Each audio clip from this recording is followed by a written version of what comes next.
sites that are really great for educational videos, and then I'll talk about how you might make your own videos. So these are the four we're going to talk about. Wisconsin Media Lab, which covers like PBS and other public stuff that you may have already watched in class on VHSs. You know, they got a lot of old stuff, they have some new stuff, it's really neat. TED Ed, I'm sure you guys have all heard of TED Talks, so that's related. These are all some pretty professional videos out there that are pretty great. Khan Academy, and the big guy, YouTube. So the first one, Wisconsin Media Lab, like I said, PBS, Wisconsin Public Radio, they have a lot of really good content that, some of it's local, they have stuff like Bill Nye, older stuff like that. And you can search according to standard or by grade level, subject and grade. So Wisconsin Media Lab, I have the slides available afterwards. The link is right there. That's the website, wimedialab.org. Here's their homepage. You can see a bunch of links they have, and I just went up here to browse by subject and grade. And then you can see they have these nice little charts broken down by subject and grade level. I just have a question about that, because we used to get this booklet from PBS that used to have all the things in it, and they used to divide it up like that, and I think this is what's taken over for it, probably. Probably. This is probably through that, yes. Okay. So like I said, you can click through in any of these. They have quite a few videos. They've got a pretty good collection here. And these aren't just short videos. I mean, some of this stuff is a half hour to an hour long, like these Bill Nye episodes. You can actually stream them right from the website. So this is pretty great if you're, 20 minutes, 30 minutes, plan out a lesson. I'm sure kids would prefer Bill Nye still these days, but there's a lot of good content out here. And it's literally that easy. You just go out there, browse by subject, pick which one you want, and go through. You probably have actual tape or something. You have to take the bought them, but then I put my games in. So all that stuff is free on Wisconsin Media Lab. Next one we'll talk about is TED Ed. Again, just a lot of educational videos. They're pretty professionally made. The website is ed.ted.com. This is the home page, and if you come up here to lessons, you can search through all their content by subject.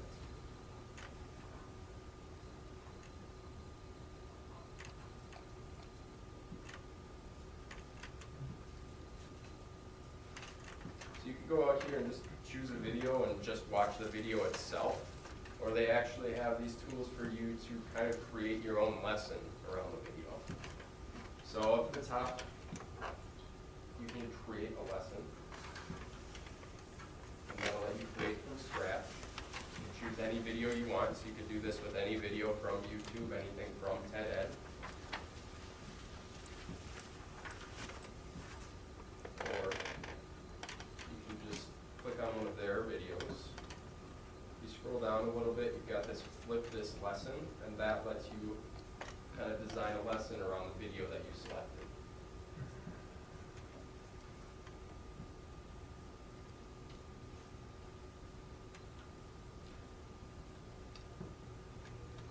So you can give it a title, you can give it a brief explanation before the students begin. They've got the video itself in this watch phase. You can put questions at the end of the video. You can add a little quiz after they've watched it. This dig deeper kind of lets you write out your own analysis of the video, or you can kind of piggyback on the one that whoever created the video, whatever they made. And then there are also discussion questions, some built in with the video, or you can add your own. So you can have students come in here, watch the video, and then you can kind of facilitate a discussion right here on the site. And then you can summarize anything about the video at the end.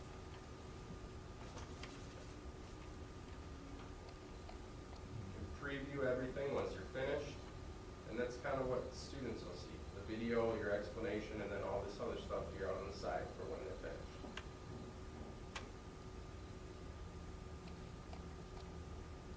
So if I come up to my account, I can see all the lessons that I've created. And you can add in your students so that you can see what they've watched and how they've been discussing or answering questions or anything related to those videos. I obviously don't have any students in here. But You have to enroll them all into your TED login? They have to be enrolled as, or are they enrolled as their own accounts? they get their own accounts, and then I think it's similar to some of those other services we saw. Okay. They search out and find you, or you provide them a code. Got it.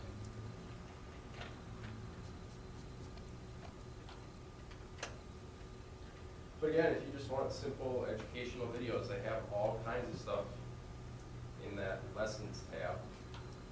You can just go and find a video, and then if you don't even want to watch it on TED, you can just pop out to YouTube to watch it. They've got that option, watch on YouTube. Now, if you just want to find something good, go out to YouTube and watch it.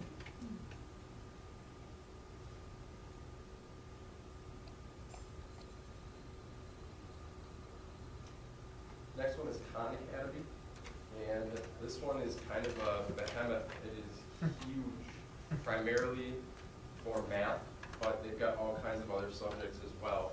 And this is a much more interactive site. So they've got help videos, teaching videos on a variety of subjects, but they've also got lessons to go along with it. And then you, as a teacher, can set up a coach account and view their progress towards mastery of certain subjects.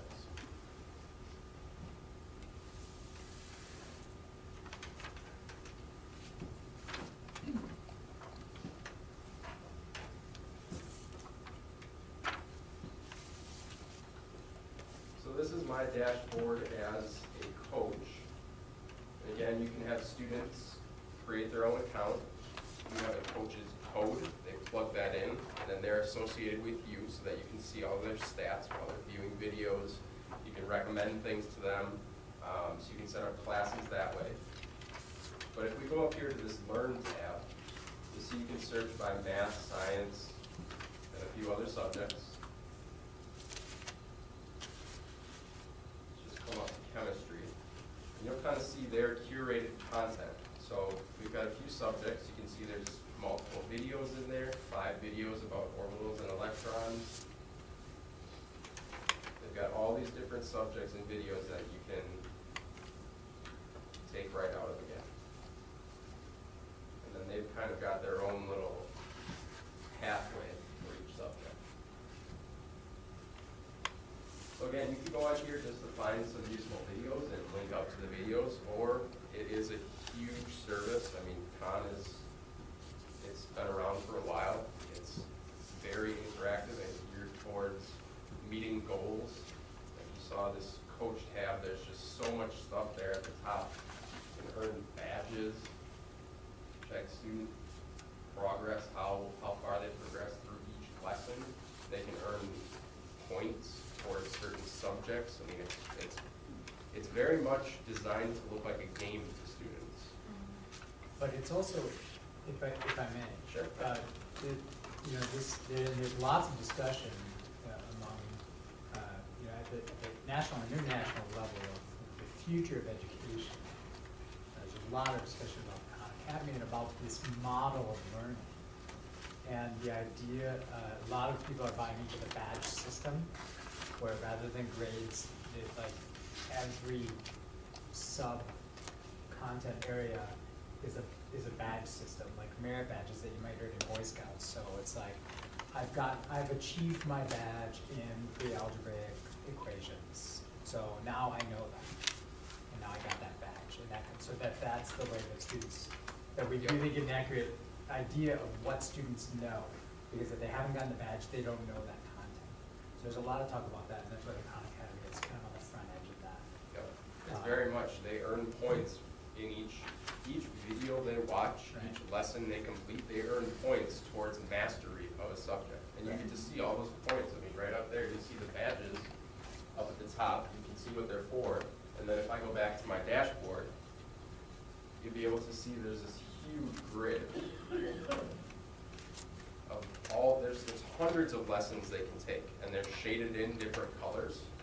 So over here, you can see all these say needs practice, and there's like 3 or 4 different shades that each of those boxes could be.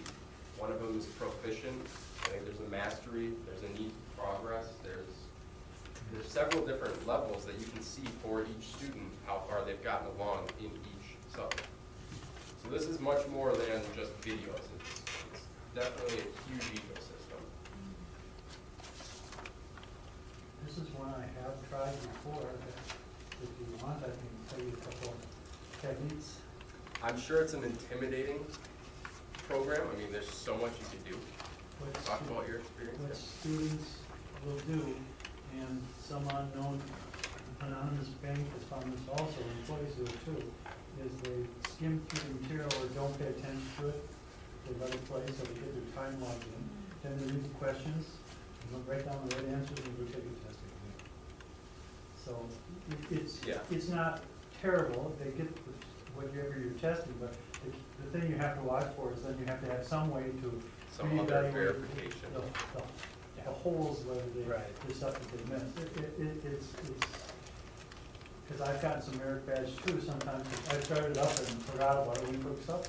Yep. And he came back, oh, you earned another merit badge, okay. Yeah, yeah, and yeah, I mean, I think that's part of the thing too, is that, you know, you look right there, it says the world of math. The concept is that this is all there is to know about that. And now you know this, but how well do you really know it, you know? Well, there's no And- perfect system. It's still going to depend on the teacher, so you don't have to worry about the teacher out of the loop completely. But it is a fun idea, and I've started using it towards the end of last year. But the other ones I haven't seen before, the videos.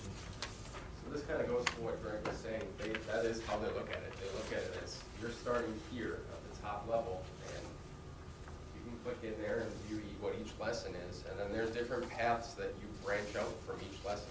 You start with 1 + 1 = 2. Okay, from there we're going to the next lesson. And then this thing branches out just hugely. That's how many lessons there are, how many topics there are. And that's kind of the web that they view as progress for a student towards mastery of a subject. This is the model that a lot of online universities now, universities that are offering degrees online are using this model. This is why I like this one, is because I know how it's funded, Bill Gates, and they're not, I trust it when I know where they're getting their money from, they're doing this for a legitimate educational purpose.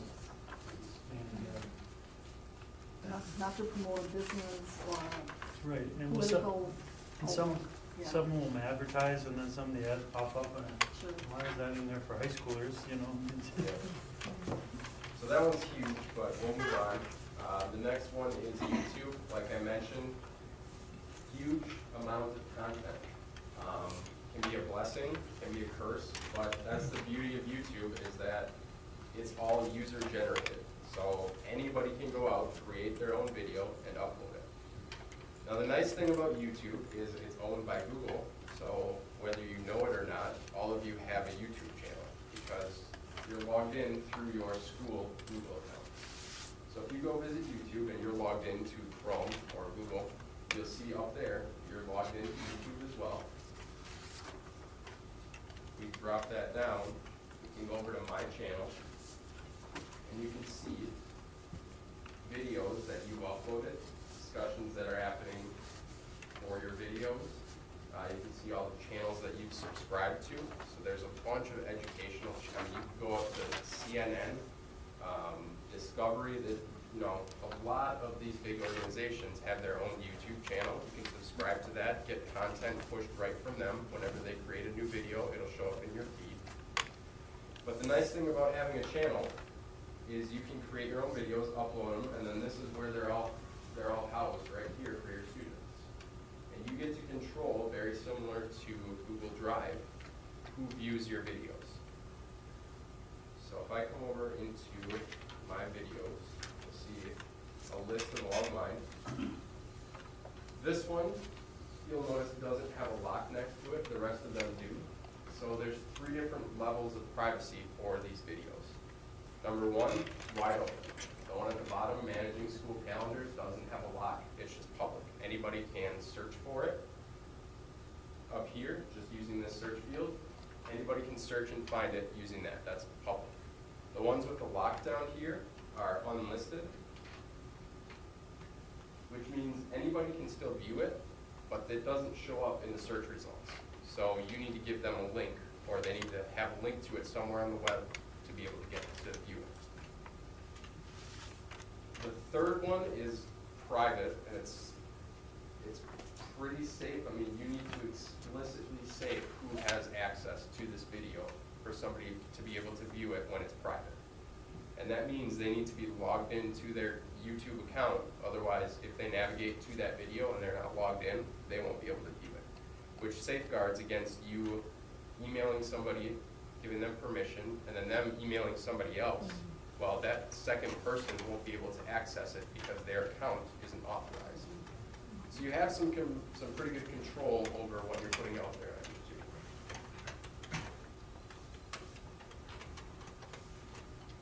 So related to YouTube, I'll briefly talk about a few things you can use to create your own video. And uploading is really simple. When you're uploading to YouTube, after you have a video created,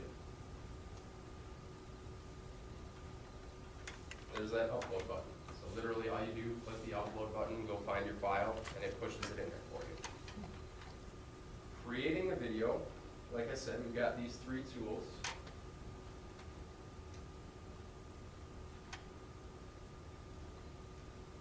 Screencast-o-matic is my preferred tool. It's got an online client, or you can download it to your desktop. So you can use it on any computer if you want to just use it online, or you can have it downloaded to your computer. You can create up to 15-minute videos, and that's free. And the nice thing is, start recording. If the dog barks or somebody gives you a phone call, you can just stop your video, back up to before the interruption, and then start recording again. Truncate right on from where the interruption occurred. And then you can save this file as a video file so that you can edit it later on. Or you can upload directly to YouTube. And that's the difference between Screencast-o-matic and Jing. Jing, you only get 5-minute recordings, and when you're finished, you don't get to save it as a video file. So you don't really have control as much over the editing portion because it goes out to their web service. So it's kind of a personal preference thing, but I prefer Screencast-o-matic. And then Windows Movie Maker is what I use to edit any of the videos. So you can add multiple videos, splice them together, put in transitions, title screens, all that good stuff. Right in here, this is a free program, and it should be on all of your computers. So creating videos is really easy. If we go to Screencast-o-matic, you can do it from the web, like I mentioned. You can just click this Start Recording. It'll launch a few Java applets. You just click through, and then it's there. I mean, it just takes a second or 2. I actually have it downloaded, so we'll just go ahead and use that. I'm sorry, did you say it has to be Java supported? The online one is. If you download the desktop program, it just runs. That mess a You could give it a try. while. Pretty much anything that comes out of Java, any kind of, Well, it always yells at me. the Nothing Flash player, it always yells at way me. you Whenever I have download- video files. The way to record on that would be the Reflector app. Okay. So you get that app installed on your computer, and then your iPad gets mirrored onto your computer, and then you can just record from there. So Screencast-o-matic, we've got this. You can see I can drag this over any portion of the screen. So let's say I want just this part, cut out the bottom. You can choose whether you want to use the webcam or not. If you have an external mic, so if you have your own mic, you can use that. And then all you do is click this record button. Now we're recording my voice and whatever is on the screen. So I'll click through a few tabs. We come down here to the bottom. done, and then you can review your video. Now we're recording my voice, and whatever is on the screen is what is being tagged. Do I really sound like that? Yeah. Yeah. Go down to the bottom. And then it's as easy as publishing straight to YouTube or publishing to a video file so that you can edit later on. How many, Clint and I were just talking about this, we do a lot of performance evaluations. So we cover musical material in class and, over a week or 2 weeks. And then to assess, we have the kids perform for us. Yep. Clint still does it. He sits in front of them in a lesson and they have to play it for him. Mhm. Right there. This last year, I started just using a stick recorder, and I pre-record into one of my keyboards an accompaniment, so they can play that to sing with, and then they record. Yep. And then I have them all digitally, and then I can just go and listen. Mhm. But it would be better if I had video, because I can't really see technique while I listen. Yep. Is this the kind of thing that you would recommend, I guess, of everything that we looked at today? Would this probably be the best application as far as multiple students? I mean, I have 100 students, so it'd be, but they could all go onto Screencast-o-matic online. Yep. I mean, it's free. They don't, you can do as many videos as you want. Right. If they're gonna be, I mean, in that case, they likely won't be more than 15 minutes, I'm guessing. Okay. If they were, you could just publish them each to a video file and splice them together afterwards. Mhm. So that's not a big deal. This is primarily for capturing screencasts though, because you do only get the small part of the video at the bottom. Got it. Windows Movie Maker does have its own record function, so if they have that on their laptops, they could just use their Use webcam webcam. and get a full screen of them. Yeah. And that's probably the best. Because then So- it goes right into Movie Maker as a video file, probably an AVI, and then they can publish that to wherever you want them to. So I'd say Movie Maker is probably the best one for that. And even if, optimally, if I set that up for them to do here, like in a practice room, I would just set up a laptop with a webcam. You could do it that way. You could use your Or- desktop with a a little webcam. With a little camera. Yep. And then have them do it at home, They could that way too, if they have Windows Movie Maker. if they have Windows Movie. I mean, there are a bunch of other services. I think YouTube might even let you do a screen recording. Capturing the video from a screen recording, or not a screen recording, just video, isn't too big of a deal. There's a lot of Yeah. services that do that. Yeah, but yeah, this one is primarily for getting a screencast of what you're doing. That was a question I was gonna ask Chaz about in Schoolology, if there's any kind of video component to that. But probably not, that's more You, for, you can upload videos. The way that I've done it when I've been in there is you can just embed videos right into like an assignment. You can call it an assignment, or you can make a separate page and just embed your video right in there, and they don't even need to go away from school. It's just right there in Sure. school.